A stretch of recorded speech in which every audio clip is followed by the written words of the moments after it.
Antes de mergulhar nesta história incrível, considere se inscrever no canal e ativar o sininho. Cada história aqui tem algo a dizer, e você não vai querer perder nenhuma. Paul Henderson era um homem de 62 anos, de olhar gentil, cabelos grisalhos ralos e voz firme. Ex-professor de História do Ensino Médio em Maplewood, uma pacata cidade de Ohio, ele dedicou sua vida a ensinar às gerações mais jovens a paixão pelo passado, o valor das lições aprendidas e a importância da memória coletiva. Mesmo após sua aposentadoria, Paul permaneceu uma figura respeitada na comunidade. Palestrava em conferências locais, liderava excursões históricas e, ocasionalmente, escrevia colunas para o Jornal do Condado. Mas desde a chegada de um novo serzinho em sua vida, tudo mudou. Quando sua única filha, Sarah, deu à luz Ethan, algo dentro dele despertou, como uma segunda juventude, uma nova missão.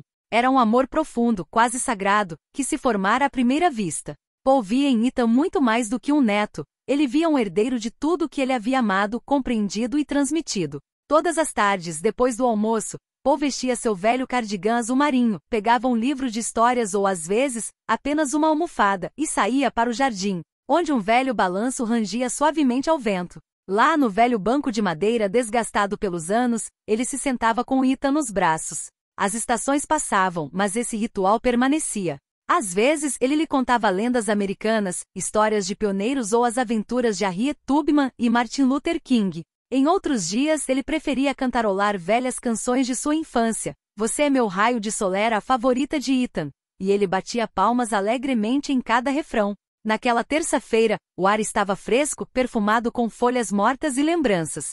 O sol de outono, dourado e tímido, filtrava-se pelos galhos alaranjados de um bordo, projetando sombras trêmulas como quadros vivos no chão. Paul, com as costas ligeiramente curvadas, segurava Ethan contra o peito. O menino, vestido com um moletom listrado, pousou os dedos no rosto do avô, curioso sobre cada ruga, cada grão de pele. Paul cantava baixinho para ela uma canção que não cantarolava há décadas, uma velha canção que sua mãe costumava cantar para ele quando criança. Sua voz tremia um pouco, mas seu coração naquele momento estava repleto de paz. Mas quando ele começou um novo verso, ele sentiu algo estranho. Uma sensação de peso, como se estivesse pressionando demais, começou a se formar em seu peito. A princípio não era uma dor direta, mas sim um mal-estar, um desconforto sufocante. A princípio, ele pensou que fosse apenas uma tontura causada pelo cansaço ou pelo café da manhã. Tentou reposicionar Ethan, sentar-se um pouco mais ereto para respirar melhor. Mas, de repente, a dor se intensificou. Transformou-se numa sensação aguda de queimação que irradiava para o braço esquerdo. Seu coração, já enfraquecido por uma doença que ele sempre minimizara, até mesmo para os médicos, começou a bater irregular, rápido e erraticamente. Ele piscou. Tudo ao seu redor pareceu ficar borrado, distante. O jardim começou a girar suavemente, como se ele estivesse entrando em um sonho pesado demais. Ele queria pedir ajuda, mas nenhum som saiu de sua boca. Seu primeiro instinto foi por Ethan. Apesar do pânico silencioso que crescia, Paul instintivamente apertou os braços em volta do bebê, como se para protegê-lo de uma queda. Tentou se levantar, mas suas pernas não respondiam mais. Sua respiração tornou-se curta e irregular, como se respirasse por um tubo estreito. Então ele desmaiou. Todo seu corpo se dobrou sobre si mesmo, suave mas pesadamente como um carvalho caindo. Ele deslizou lentamente para o banco, esparramando-se no chão do jardim, ainda segurando Ethan contra si em um último ato de proteção. E foi ali, nesse silêncio repentino, que a magia inesperada do vínculo entre Paul e seu neto estava prestes a ser revelada. Naquele momento, tudo poderia ter se transformado em tragédia. O velho jazia no chão, o rosto pálido congelado de dor, os olhos semicerrados lutando para permanecer abertos. Seu braço esquerdo ainda envolvia o corpinho de Ethan, como se recusasse a soltá-lo, mesmo em abandono. O jardim estava silencioso, exceto pelo leve farfalhar das folhas ao vento, e essa quietude estranha, quase irreal, parecia suspender o tempo. Mas no coração dessa quietude, uma energia inesperada se manifestou. Ethan não gritou imediatamente. Não gritou como um bebê comum em pânico. Sentou-se lentamente, usando braços trêmulos que mal sabia usar ainda. Seus olhos castanho escuros pousaram no rosto do avô. Algo no silêncio de Paul, nessa imobilidade repentina e anormal, desencadeou nele uma reação instintiva, talvez não de compreensão, mas de uma forma pura, animal e ancestral de consciência. Ele gaguejou algo, um emaranhado de sílabas confusas, e colocou sua pequena mão na bochecha fria de Paul. Mas não houve resposta. Então, com uma onda que desafiava sua idade, Ethan se virou. Vira um objeto cair, um retângulo preto, bem ao lado do banco. O telefone. Um daqueles objetos fascinantes que seu avô costumava segurar, que às vezes emitia luzes, sons ou deixava a voz da mamãe ser ouvida através da tela. Rastejando desajeitadamente pelo chão, com os joelhos raspando a terra úmida, ele estendeu a mão para o aparelho. Seus dedinhos tremiam, desajeitados, mas determinados. Ele tocou na tela, girou-a, deixou-a cair, pegou-a novamente. Então, no caos infantil, sua mão acidentalmente tocou no botão lateral. Uma vez, 2 vezes, 3 vezes. O telefone vibrou. A tela acendeu brevemente piscando, então uma mensagem automática apareceu. Chamada de emergência 911 em andamento. Localização enviada. Ethan, é claro, não fazia ideia do que acabará de desencadear. Mas o universo, por sua vez, parecia ter conspirado para tornar seu gesto um ato de salvação. Ao mesmo tempo, como se seus instintos de repente começassem a gritar o que as palavras não conseguiam expressar, Ethan começou a chorar. Mas não era um simples gorgolejo de frustração ou um grito por comida. Era um grito agudo, prolongado e doloroso, quase humano em sua intensidade. Um grito que perfurou o silêncio do jardim como um alarme na noite. Algumas casas adiante, uma figura inclinada sobre um canteiro de tulipas levantou de repente a cabeça.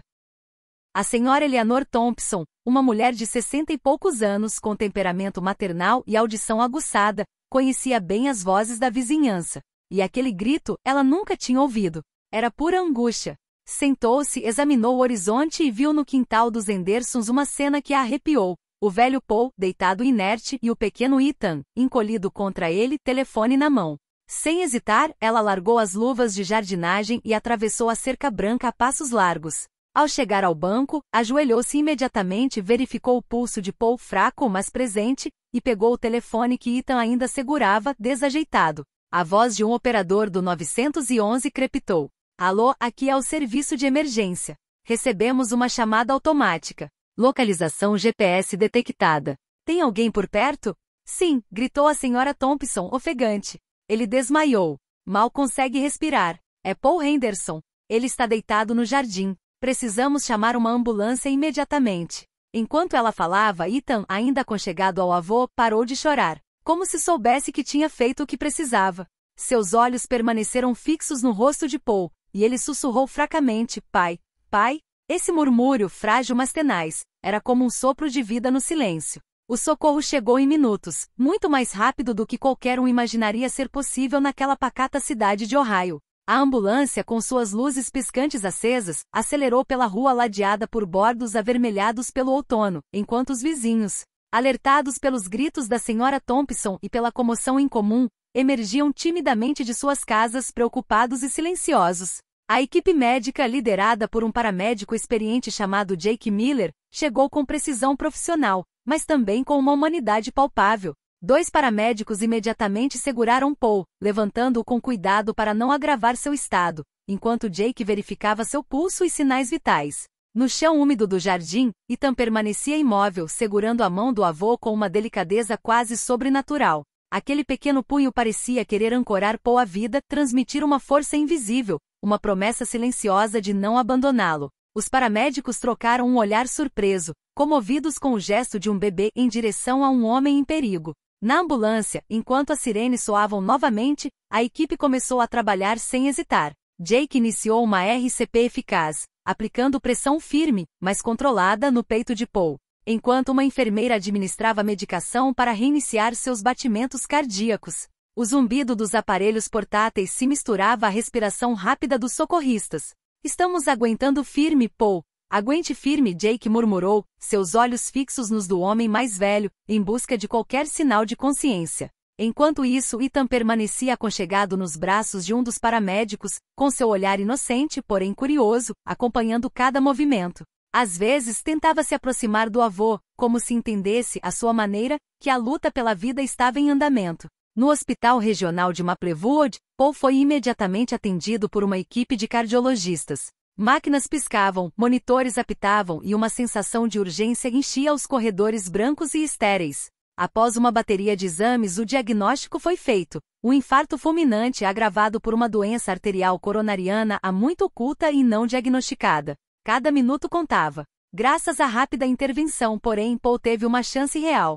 Seu coração frágil foi estimulado a tempo, evitando a falência completa. Os dias seguintes foram um teste de paciência e esperança. Paul frequentemente permanecia em estado semiconsciente, com seu corpo enfraquecido lutando para se recuperar. Mas toda vez que abria os olhos, lá estava Ethan, sempre ali, sentado na beira da cama, ou às vezes dormindo pacificamente em seus braços. Aquele serzinho tão jovem e vulnerável parecia possuir uma força invisível, uma aura que iluminava o quarto do hospital e acalmava os medos. As enfermeiras, muitas vezes impressionadas, comentavam entre si: vejam como ele segura, é como se ele soubesse que deve ser o pilar do avô. Paulo, apesar de sua fraqueza, sentia essa conexão. Às vezes, abria os olhos o suficiente para ver aquele rosto inocente, e um sorriso cansado lhe iluminava o rosto. Esse sorriso era repleto de imensa gratidão, mas também de profunda emoção, um amor que transcendia a doença e a dor. Nesses momentos suspensos, a história de um avô e seu neto assumiu uma dimensão quase sagrada, um testemunho comovente da força dos laços familiares, da fragilidade da vida e do poder do amor capaz de mudar o curso do destino. A recuperação de Paul foi lenta, às vezes difícil, mas sempre constante. Cada dia trazia sua cota de pequenas vitórias, uma nova perspectiva de vida, um passo mais perto da independência, um sorriso redescoberto apesar do cansaço. A convalescença, às vezes carregada de preocupação, era, no entanto, iluminada pela presença constante de Ethan, cuja mera proximidade parecia insuflar nova energia no corpo exausto do avô. Quando Paul finalmente voltou para casa, foi como um retorno triunfante ao coração da comunidade. O boca a boca se espalhou. A história do bebê herói, o menino de 1 ano e meio cujo instinto desencadeou o grito de socorro, conquistou todos os moradores de Maplewood.